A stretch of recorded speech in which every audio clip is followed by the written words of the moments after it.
দর্শক দেখতে পাচ্ছেন এই মুহূর্তে শরীফ ওসমান হাদি ঢাকা বিশ্ববিদ্যালয়ের কেন্দ্রীয় মসজিদ সেটিতে নামাজ শেষ করে কিন্তু এই মুহূর্তে ঢাকা ৮ আসনের যে এনসিপি মনোনীত প্রার্থী নাসিরউদ্দিন পাটোয়ারি তিনি কিন্তু কবর শরীফ ওসমান হাদির কবর জিয়ারত করতে আসছেন এবং যে বাংলাদেশের জাতীয় কবি কাজী নজরুল ইসলামের কবরের পাশেই কিন্তু যে জুলাই আন্দোলনের অন্যতম যোদ্ধা শহীদ শরীফ ওসমান হাদির কবর জিয়ারত করার জন্য এই মুহূর্তে এসছেন এনসিপি সহ 11 দলীয় জোটের মনোনীত প্রার্থী জনাব নাসিরউদ্দিন পাটোয়ারি এবং তিনি কাকুতি খন্তি কিন্তু এই মুহূর্তে হাদির যে খবর সেটি কিন্তু জিয়ারত করতে আসছেন। কিন্তু দিনে দুপুরে তাকে গুলির আঘাতে শহীদ করা হয়েছে। আল্লাহ তুমি তাকে জান্নাতের সর্বোচ্চ মাকামে স্থান দান করো। আল্লাহ হাদি ভাইয়ের পথে উনি যে পথ আমাদেরকে দেখিয়ে দিয়েছেন সেই পথে আমাদেরকে কবুল করো। আল্লাহ আজকে 50তম দিন হচ্ছে ওসমান হাদি ভাইয়ের এখনো যারা খুন করেছে আমরা তাদেরকে বিচারের কাঠ গড়ায় দাঁড় করাতে পারি নাই। হায় আল্লাহ তুমি বিচার দিনের মালিক। যারা তাকে হাদি ভাইকে হত্যা করেছে তুমি তাদের বিচারের ভার তোমার নিজ হাতে নিয়ে নাও। আল্লাহ তুমি তাদেরকে এমন শাস্তি পৃথিবীর বাসীর সামনে দাও যাতে এই পৃথিবীতে আর কোন ব্যক্তি এই ধরনের যারা ইনসাফের পক্ষে লড়াই করে তাদেরকে গুলি করার সাহস না পায়। তুমি বাংলাদেশ থেকে জুলুমতন্ত্রের অবসান ঘটাও। হায় আল্লাহ হাদি ভাই বলেছিলেন আমরা একটা ইনসাফের বাংলাদেশ গড়তে চাই, দুর্নীতি মুক্ত, চাঁদাবাজ, সন্ত্রাস মুক্ত একটি দেশ গড়তে চাই, বৈষম্যহীন একটি দেশ গড়তে চাই। উনি যে স্বপ্ন দেখিয়েছেন সেই স্বপ্নের পথে আমাদেরকে কবুল করো। আল্লাহ ওসমান হাদি ভাইয়ের একজন মাসুম বাচ্চা রয়েছেন যিনি আব্বা বলে এখনো ডাকতে পারছেন না, আর আব্বা কবরে শুয়ে আছে। বাংলাদেশের জন্য লড়াই করেছিলেন। আল্লাহ আমাদেরকে ওসমান হাদি ভাইয়ের বিচার করার তৌফিক দান করো যারা তারাকে ভুল করেছে। আল্লাহ আমাদেরকে আগামী দিনগুলোতে আজাদির মিছিল নিয়ে যারা জালিম শাহির তখ্তে বসেছে তাদের তখ্তে তাগুত ভাঙার তৌফিক দান করো।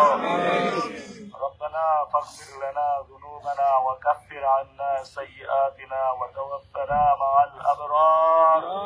আমিন। হায় আল্লাহ 24-এ অনেক ভাই শহীদ হয়েছেন, তারা অনেক আকাঙ্ক্ষা নিয়ে শহীদ হয়েছেন, আহত হয়েছেন নতুন একটি বাংলাদেশের জন্য।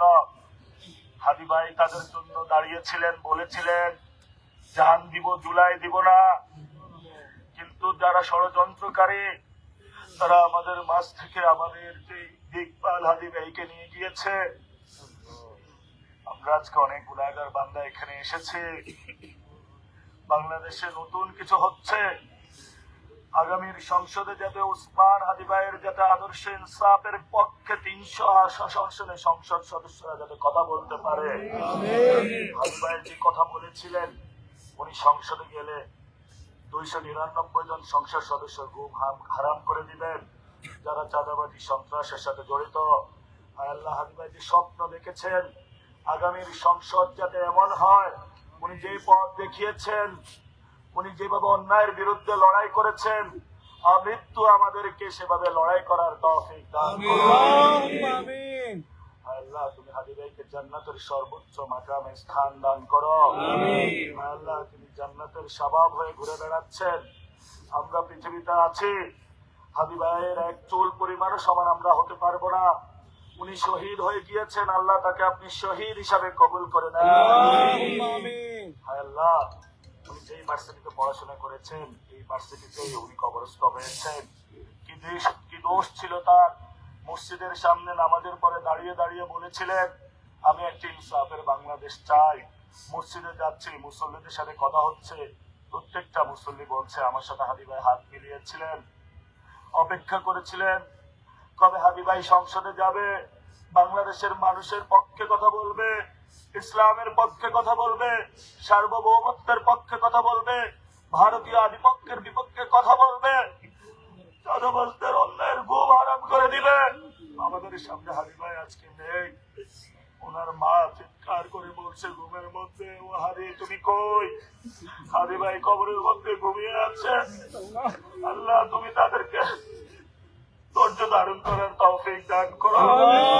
আল্লাহ যতদিন আমরা পৃথিবীতে থাকি, আজকে হাদি ভাইয়ের কবরের সামনে দাঁড়িয়ে বলছি, আল্লাহ আমাদেরকে যাতে জীবনেও দুর্নীতির একটি আছো আমাদের আজ না লাগে, আমাদেরকে সন্ত্রাসের সাথে জড়িত করিও না, আমাদের সাথে টেন্ডারবাজির সাথে জড়িত করিও না, আমাদেরকে সৎ পথে রাখো। এই কথাগুলো বলেছিলেন সেগুলো আমল করার তৌফিক দান করো। ربنا تقبل منا إنك أنت السميع العليم وتب علينا إنك أنت التواب الرحيم آمين برحمتك يا أرحم الراحمين.